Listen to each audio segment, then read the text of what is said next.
Sir please আমার সাথে এমন কিছু করবেন না, আমাকে ক্ষমা করুন। কিন্তু স্যার তবুও আমার কথা শুনলেন না, যার ফলে ভার্সিটি সবার সামনে মাঠের মধ্যে কান ধরিয়ে দাঁড় করিয়ে রেখেছে।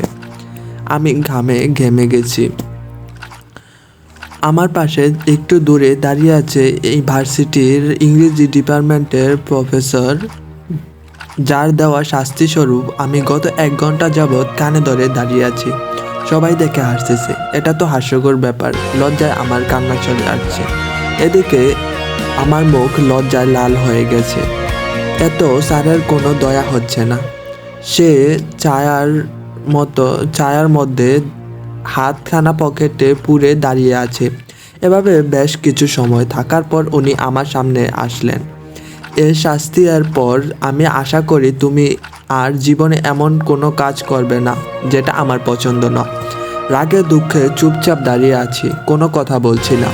হাত নামাও, স্ট্রং হয়ে সেজে থাকতে হবে না সবার মাঝে। কথাটা বলে হনহনিয়ে তার গাড়িতে উঠে ভার্সিটি থেকে চলে গেলেন লোকটা। আমি কান থেকে হাত নামিয়ে হাঁটতে যাব কি চোখে সব কালো হয়ে এলো। তখনই পেছন থেকে মনি আমাকে ধরে বলল, দোস্ত ঠিক আছিস? ঠিক আছি রে। না রে ঠিক নাই, সরি দোস্ত, দোষটা আমারই, শাস্তিটা তুই পেলি। দূর বাদ দে তো, একটা রিক্সা দেখ, আমি আর পারতেছি না। হ্যাঁ দেখতেছি। মনি গিয়ে রিক্সা দেখে আনলো। একটা রিক্সায় উঠলাম আমি আর মনি।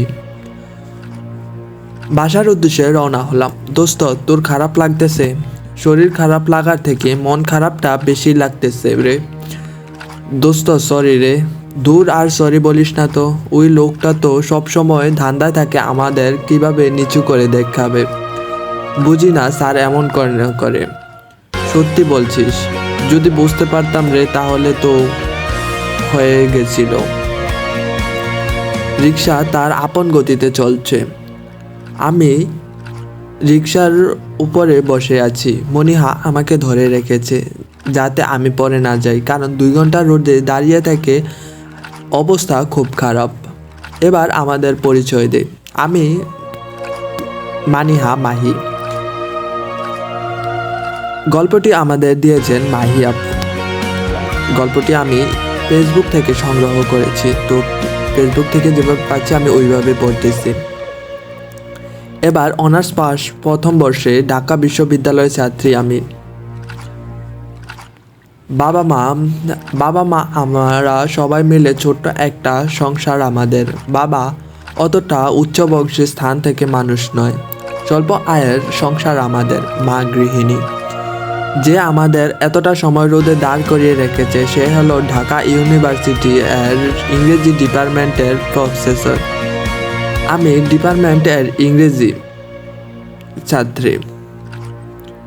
ওনার নাম সুনীল চার, শহরের নামকরা বিজনেসম্যান সিরাজ খানের বড় ছেলে। আমি বুঝি না তার সাথে আমাদের কি সমস্যা। সব সময় আমাকে এভাবে হেনস্থা করে লাভটা কি পায়নি? ক্লাসের সময় সবার সাথে ভালো করে কথা বললেও আমার বেলায় তুই তুকারি করে সব সময়। আজ তুই শুধু আমাকে এত বড় একটা বাজে শাস্তি দিলেন উনি। সকালে ভার্সিটিতে এসে মনিহার সাথে ক্লাসে এলাম। তখন মনি বলল, দোস্ত তুই ভাইয়া আমাকে একটা চিঠি দিয়েছে। কিসের চিঠি? জানি না, জীবনে প্রথম চিঠি দিচ্ছে আমাকে। ও তা ভালো।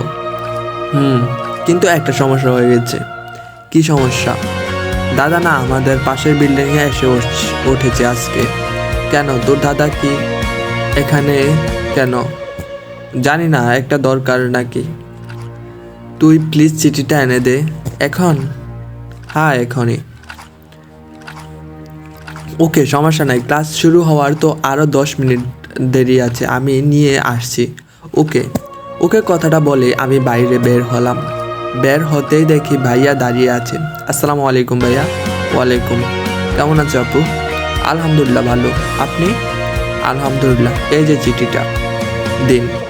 ওনার হাত থেকে চিঠিটা আমি নেব এমন সময় চিঠিটা অন্য একজন ছোঁ মেরে নিয়ে গেল। আমরা দুজনই তার দিকে তাকিয়ে রইলাম। তার দিকে তাকাতে কলিজার পানি আমাদের অটোমেটিক শুকিয়ে যাচ্ছে। এটা তো সুনীল স্যার।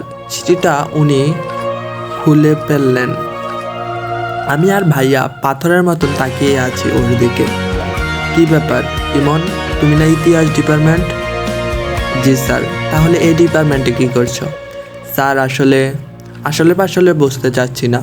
এক্ষুনি 5 মিনিটের মধ্যে আমার চোখের সামনে থেকে সরো। জি স্যার। সবাই স্যারকে খুব ভয় পায়, এই জন্য ভাইয়া কিছু না বলেই চলে গেল। আর আমি দাঁড়িয়ে রইলাম। ভাইয়া যেতে সবার সামনে ঠাস করে চর মেরে বসিয়ে দিল আমার গালে। গালে চর দিয়ে এক দৃষ্টিতে তাকিয়ে রইলাম। লজ্জায় করে না হিন্দু একটা ছেলের সাথে এসব করতে? তুই ইচ্ছি এটা আমার। চুপ, একটা কথা বলবি না তুই। ওই মাঠ দেখছিস, সবার সামনে ওইখানে কান ধরে 2 ঘন্টা দাঁড়িয়ে থাকবি, ঠিক 2 ঘন্টা। কিন্তু স্যার, তুই আর একটা কথা বললে তোকে এখান থেকে বের করে দেব। তুই জানিস এই ক্ষমতা আমার আছে। স্যার কথাটা শুনে আমি কিছু বলার শক্তি পেলাম না ভেতর থেকে। চুপচাপ দাঁড়িয়ে রইলাম, কারণ সে চাইলে সত্যি আমাকে বার করে দিতে পারে। বর্তমান দোস্ত, বাসায় চলে এসেছি রে। ওহ ধন্যবাদ মনি, তোর বাসা ছেড়ে তুই আমাকে এগিয়ে দিলি। আরে ধন্যবাদ তো তোকে আমার দেওয়া উচিত। তুই আমার জন্য থাক, বাদ দে। কিন্তু আমি নেমে বাসায় চলে এলাম। একদম ওয়াশরুমে গিয়ে লম্বা একটা শাওয়ার দিয়ে বিছানায় শুয়ে এলিয়ে নিলাম। গালটা এখনো ব্যথা করছে। দারুণ জোরেই চরটা মেরেছে। সত্যি এলটা আস্ত একটা রাক্ষস। সব ভাবতে ভাবতে ঘুমিয়ে গেলাম। হ্যালো মনিহা। জি স্যার। তোমার বান্ধবীর কি অবস্থা? বাসায় পৌঁছে দিয়েছি, মনে হয় ঘুমায়। ও আচ্ছা, তুমি ওকে বলো না যে ওর খবর নিয়েছি তোমার থেকে। জি স্যার। ওকে রাখি। জি স্যার। সুনীল ফোনটা কেটে দেয়। হাতে থাকা চিঠিটার দিকে লক্ষ্য করে। চিঠিটাতে লেখা ছিল, ভালোবাসা কি তুমি না জীবনে আসলে বুঝতামই না। তুমি সে প্রথম নারী যে আমার জীবনে এসে পুরো জীবনটাকে আলোকিত করেছ। এটা আমার জীবনের লেখা প্রথম চিঠি প্রিয়। আজ তবে এইটুকুই লিখি, ভালোবাসি প্রিয় মনি। নিচে আমার প্রিয় মনি লেখাটুকু সুনীল এখন লক্ষ্য করছে।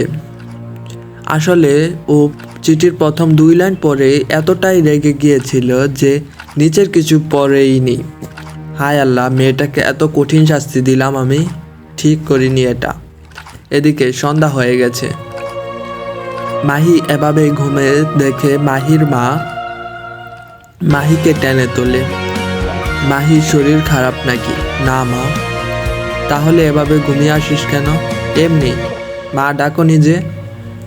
ও আয়, ভাত খেতে আয়, তুই তো খাসনি। খাবো, আয়। মায়ের সাথে খেয়ে নিলাম, তারপর বই নিয়ে বসলাম। কাল তো আবার ওনার ক্লাস আছে, কিন্তু আজ যা হলো এরপর কিভাবে আমি ভার্সিটিতে যাব। লজ্জা আর লজ্জা। এই স্যারটা আসলেই ভীষণ খারাপ। বইটা বার করে কিছু ভালো লাগছে না, শুধু বারবার ওই কথা মনে হচ্ছে। দূর, ভালো লাগে না। উঠে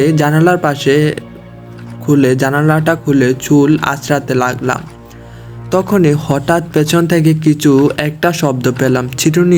চিরুনিটা হাত থেকে রেখে দেখতে গেলাম কিসের শব্দ।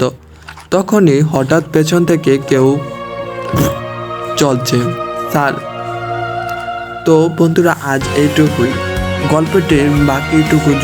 গল্পটি যদি ভালো লেগে থাকে তাহলে সাবস্ক্রাইব করে রেখো, কেননা কিছুদিন পরে গল্পের দ্বিতীয় পার্টটি আসবে। গল্পটি কেমন লেগেছে তোমরা অবশ্যই জানাবে কমেন্টে। স্যার যখন সাইকো কিলার গল্পটির নাম